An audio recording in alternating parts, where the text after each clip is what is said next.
Hello, my name is Tim Shoebridge. Welcome to this video. This is quite a short video. It's not about any specific hardware or software at all, and it's really aimed towards residents of the UK. UK residents who are like me, synth heads, who maybe have some gear on pre-order or are expecting to order something and buy some nice new hardware or software in the new year. Now, I've been thinking about making this video for a little while. It is not in any way political. It is not in any way a scaremongering video, but I have to mention a B word, and that is Brexit. It's something that we're all completely sick and tired of hearing about in the UK for the last couple of years at least, but it is inevitable and it is happening at the end of this year. Now, the situation right now is that the UK and the EU are negotiating a trade deal, and they have been negotiating that trade deal for many months. They're close to a deal, but they're not close to a deal. They're close to a deal, then someone walks away. It's going on and on and on like this, and obviously we're running out of time. We're very close to the end of the year. Now, I don't know how much of that is just posturing, how much of it is for show, how much of it is political, how much of it is tactics, how much of it is real. I have no clue, and I don't think many people do. But at the end of the day, I'm an owner of my own business. I'm a self-employed person, and I get all this email advice from the UK government all the time about the pandemic and about Brexit and other stuff. They send me these emails and seminars and stuff like that. And all the advice that I've been seeing, or pretty much most of the advice that I've been seeing from the UK government relating to small businesses preparing for Brexit is it's all about imports and exports. If you're going to import, then you're going to be paying duty and import tax, VAT, on your imports. And if you are exporting, then your customers are going to have to be prepared to pay VAT and import duties, etc., in their own countries. And that is the situation that we're going to have unless there is a trade deal that is so encompassing that it actually sorts all of this out for us for the 1st of January 2021. So let's hope that that happens. But if it doesn't happen, then the implications are something that not really many people are talking about. Now, as a synth enthusiast, musician, composer, etc., I'm buying gear all the time. Well, at this time of year, if I'm very honest, I'm actually selling gear rather than buying it, because as a person with their own business, I've got a tax bill that I'm going to have to pay at the end of January 2021, and that's always a stressful time for me. That's what I'm thinking about. So if anything, I'm selling stuff rather than buying stuff. But there's a synth, for example, that I've had my eye on for quite a long time.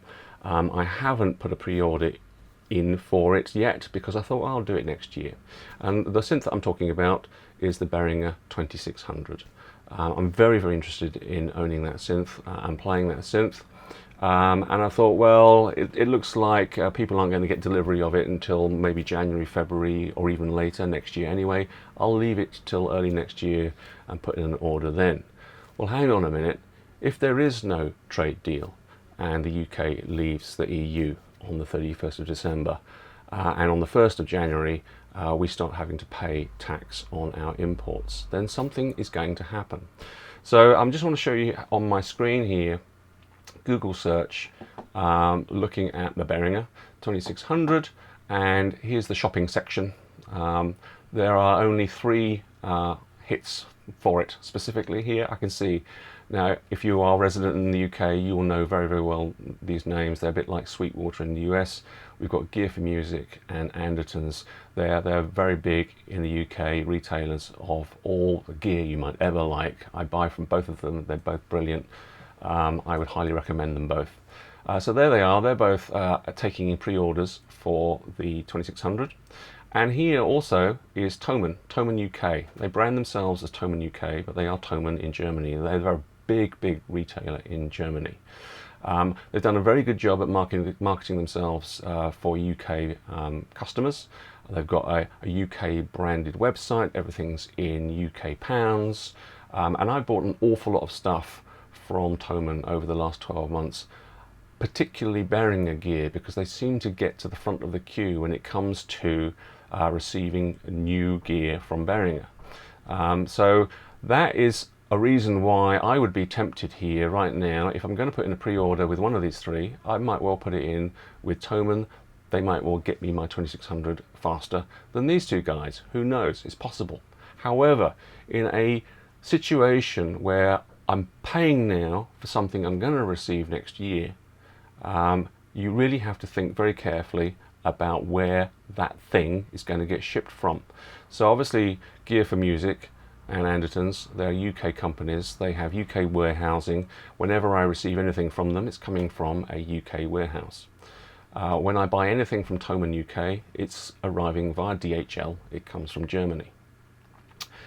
In the event of no trade deal, in the event of that happening, and I receive my Behringer 2600 from Thomann in February next year, it will be stopped at the border by the customs officials, and I will be asked to pay a 20% VAT on top of this price, plus a handling fee, which can be 10, 15, even £20, before I'm allowed to take delivery of my item.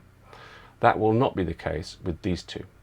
So with this whole sort of Damocles hanging over our heads right now, Brexit, trade deal or no trade deal, it would make sense for me to not put a pre-order in with Thomann UK. Sorry Thomann, but it wouldn't make sense for me to do so. Now I've checked their website, I've checked to see if they've got any FAQs or any help or statements they're making about Brexit. No, they're not. There's a question, do I have to pay VAT? And the answer is, well, yes, if you're inside the EU, then of course you don't, but if you're outside, then you will. And that's as far as they go on that question, and that's fair enough. So they're not giving any advice. They're not going to say to UK customers, sorry guys, it's really difficult, we'll pay any customs and duties and VAT for you. They're not. They're going to ship that item. They've taken their £555 from me already, and I'm going to have to pay 20% on top plus a fee. You know, I'm not scaremongering at all in this video. I just want to sort of point out my thought process when I'm looking to buy something right now where I'm expecting to receive it next year. And this is also having some sort of implications for me on other things that I was thinking, well, maybe next year after Christmas, New Year, I'll look to buy this or this or this. I'm now starting to think to myself, well, maybe I should be thinking about doing it sooner rather than later. I mean, once we go into next year, if there is no trade deal, then these prices here, including import taxes, will have to kind of come into line. I mean, that's what market forces do.